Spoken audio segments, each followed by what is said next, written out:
3 साल हो चुके थे बेटे को अपना घर छोड़कर विदेश में बसे हुए।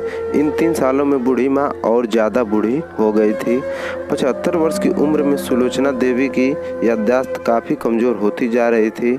उन्हें रोज़मर्रा की चीज़ें याद ना रहती, लेकिन जो उन्हें हमेशा याद रहता था उनका बेटा। दिन हो या रात, एक पल भी ऐसा ना होता जब उन्हें अपने बेटे की याद ना आती। दूसरी तरफ बेटा था जो साल भर में एक आध बार अपने माँ को फ़ोन कर लिया करता और 1-2 मिनट से ज़्यादा बातें भी ना किया करता। फिर भी यह बूढ़ी माँ टकटकी लगाए अपने बेटे का इंतज़ार करती रहती। एक दिन बेटे का विदेश से फ़ोन आया। हेलो हेलो, सुन रही हो ना माँ? अनिल बोल रहा हूँ, तुम्हारा बेटा। कैसी हो माँ? मैं ठीक हूँ बेटा। तुम, बहू और मेरा पोता कैसा है? माँ ने पूछा। सब अच्छे हैं माँ। मैं अगले हफ्ते गांव आ रहा हूँ माँ तुम्हें लेने। अब हम सब साथ में ही लंदन में ही रहेंगे माँ। तुम्हारी बहू कह रही थी माँ को यहाँ पर लेकर आओ, और बेचारी अकेली वहाँ परेशान होती होगी। बेटे ने कहा।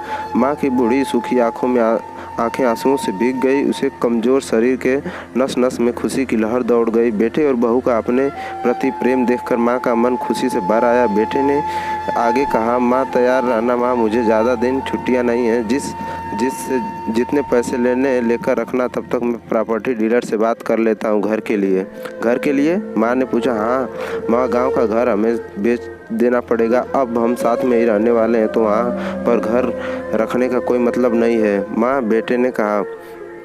बुढ़ापे की वजह से ठीक से चलने में असक्षम माँ ने पूरे मोहल्ले में घूम घूम कर अपनी इस खुशखबरी को सुनाया। सभी को खुशी हुई। सबको लगा माँ जी के आखिरी दिन अपने परिवार के साथ खुशी से बीत जाएंगे। घर वापस आकर माँ ने अपने घर के कोने कोने को ऐसे देखा जैसे वो अपने दूसरे बेटे को देख रही हो।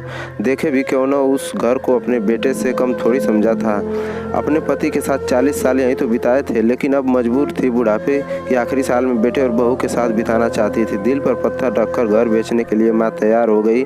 आनन फानन में बेटे ने घर को आधे दामों पर बेच दिया। माँ ने ज़्यादा नहीं, लेकिन जिन चीज़ों से दिल लगा था उन चीज़ों को समेटा और बेटे के साथ टैक्सी में बैठकर एयरपोर्ट के लिए चली गई। एयरपोर्ट पर आकर बेटे ने माँ से कहा। माँ तुम यहाँ बैठो, मैं सामान की और बोर्डिंग की जांच करा कर आता हूँ। वहाँ वक्त लगता है और खड़ा रहना पड़ता है, तुम्हें तकलीफ़ होगी, तुम यहीं आराम करो। मैं यूँ गया और यूँ आया। माँ बेंच पर बैठ गई और बेटा अंदर चला गया। काफ़ी समय हो गया बेटा वापस नहीं लौटा। माँ सोचने लगी ज़्यादा भीड़ होगी इसलिए देर लग रही होगी। अंधेरा होने को आया। अब तो लोगों की चहलकदमी भी बंद कम होने लगी। माँ को अब चिंता होने लगी। कर्मचारी ने आकर पूछा। किससे मिलना है माँ जी आपको? यहाँ पर क्यों बैठी हो? डरती हुई आवाज़ में सुलोचना देवी बोली। मेरा बेटा अंदर सामान की जांच कराने गया है, लंदन जा रहे हैं हम। क्या नाम है माँ जी आपके बेटे का? कर्मचारी ने पूछा। अनिल नाम है मेरे बेटे का, सुलोचना देवी ने बताया। कर्मचारी अंदर गया और थोड़ी देर बाद बाहर लौटा। उसने सुलोचना देवी से कहा। माँ जी, लंदन जाने वाली फ़्लाइट तो दोपहर में ही जा चुकी है और आपका बेटा भी उस फ्लाइट में बैठकर लंदन जा चुका है। अब आपके यहाँ बैठने का कोई मतलब नहीं है, आप भी अपने घर चली जाइए। क्या जा चुका है? मैं घर जाऊं? घर? माँ की आंखों में आंसुओं के सैलाब उठने लगे। जैसे तैसे माँ घर पहुंची। जो अब उसका था ही नहीं, बिक चुका था। वो वहीं बरामदे में तुलसी के पास गई। घर के एक नए मालिक को उस पर दया आ गई और एक कमरा किराए से उसे दे दिया। पेंशन के पैसों से खाना और किराए का बंदोबस्त हो जाता था। दिन बीतने लगे। कुछ दिनों के बाद घर के नए मालकिन ने सुलोचना देवी से कहा।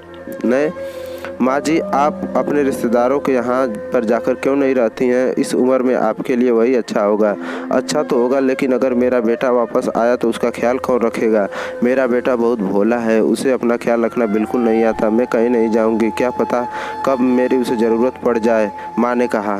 दोस्तों, सच बता रहा हूँ, माँ की ऐसी बातें सुनकर मेरी आँखों में आंसू आ गए। किसी ने सच ही कहा है, पूत कपूत हो सकता है लेकिन माता कभी कुमाता नहीं होती। दोस्तों, अगर आप सभी से हाथ जोड़कर विनती करता हूँ, आप अपने माता पिता की जितनी हो सके सेवा करना, उनके साथ कभी बुरा बर्ताव मत करना।